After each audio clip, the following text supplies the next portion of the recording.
أعوذ بالله السميع العليم من الشيطان الرجيم. بسم الله الرحمن الرحيم.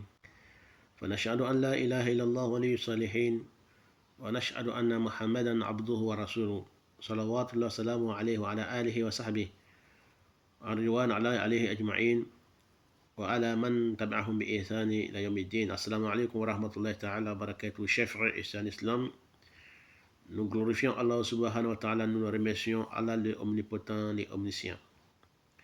Sachez que celui qui a créé, celui qui doit être adoré, celui qui est Allah, celui qui doit faire la loi, celui qui est Allah, et c'est vers lui que nous allons nous retourner, Allah. Chers frères et sœurs en islam, nous vous saluons avec une meilleure des salutations. Assalamu alaikum wa rahmatullah wa barakatuhu. Nous remercions Allah Ta'ala, nous le glorifions. Nous demandons à Allah subhanahu wa ta'ala de nous faciliter la prière, salut, paix sur le prophète Mohammed, ainsi que sa famille et les nobles disciples, qu'Allah les agrée tous et tous ceux qui vont le suivre jusqu'au jour de la résurrection. Nous sommes en face de vous aujourd'hui. Nous allons vous parler du troisième prophète et premier messager sur la terre parmi les prophètes et les messagers. Adam alayhi salam, nous avons parlé d'Adam alayhi salam, nous avons parlé d'Idris alayhi salam, donc nous parlons de Nuh alayhi salam qui est Noé, troisième prophète et premier messager. Car nous avons écarté Shisa parce que nous n'avons pas beaucoup d'informations sur Shisa comme a été mentionné dans les histoires. Donc nous parlons seulement des prophètes qui ont été mentionnés dans le Coran. Donc chers frères et sœurs en islam, nous parlons de Nuh alayhi salam qui est Noé.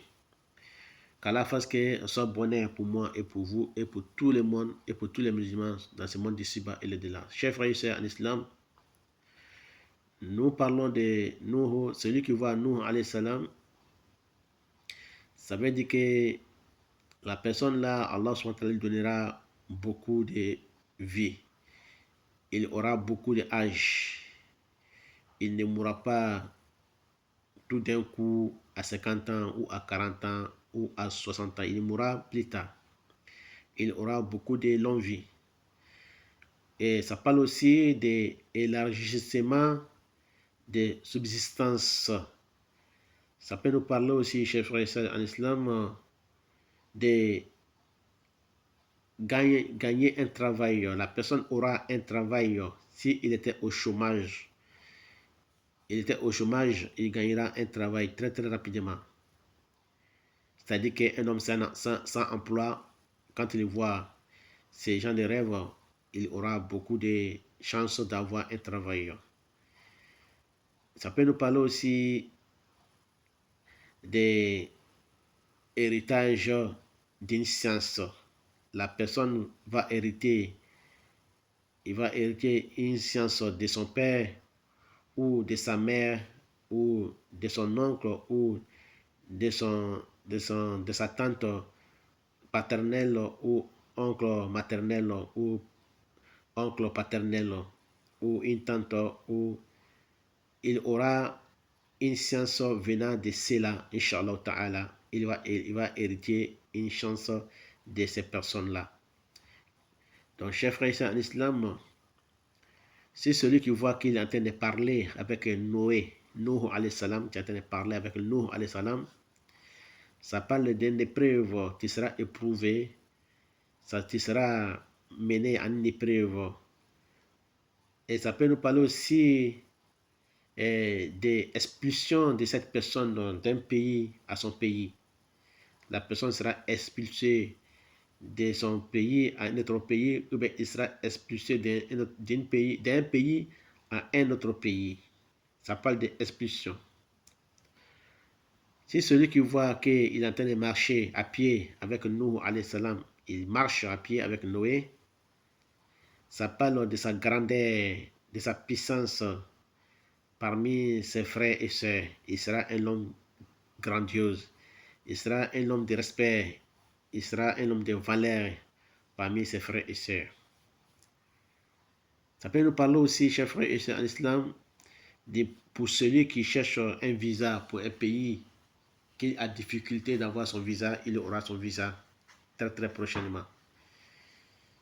La personne aura son visa pour un voyage très lointain ou pour un voyage qu'il désire, la personne voyagera.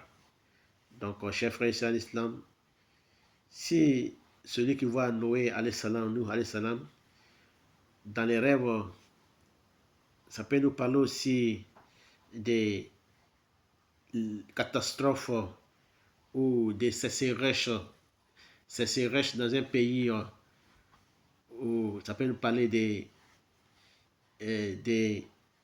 grèves dans un pays ou événements importants dans un pays. Donc, chers frères et sœurs en islam, ça peut nous parler aussi des anéantissements de ses ennemis. Anéantissement de ses ennemis. Il sera vainqueur et ses ennemis seront vaincus. Ça peut nous parler aussi de sortir sur le chemin de Allah, aller chercher la science ou sortir, aller faire le hajj ou le umrah, ou bien immigrer dans un pays de croyance, immigrer dans un pays où il peut retrouver Allah facilement. Ça peut nous parler de cette immigration. Voilà, chers frères et sœurs en islam, c'était l'interprétation des rêves des prophètes et messagers Nuh alayhi salam. Qu'Allah fasse que ce soit bonheur pour moi et pour vous et pour tous les musulmans. Nous allons nous retrouver très prochainement, Inch'Allah Ta'ala, sur quatrième prophète et messager qui s'appelle Hud alayhi salam.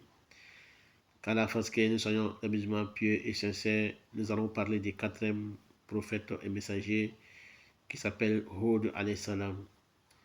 Voilà, chers frères et sœurs en islam, c'était l'interprétation des rêves du prophète et messager Nuh alayhi salam, qui est le premier messager parmi les messagers. Wallahu a'lam. Assalamu alaikum wa rahmatullahi ta'ala wa barakatuhu. Wa ila al-liqa.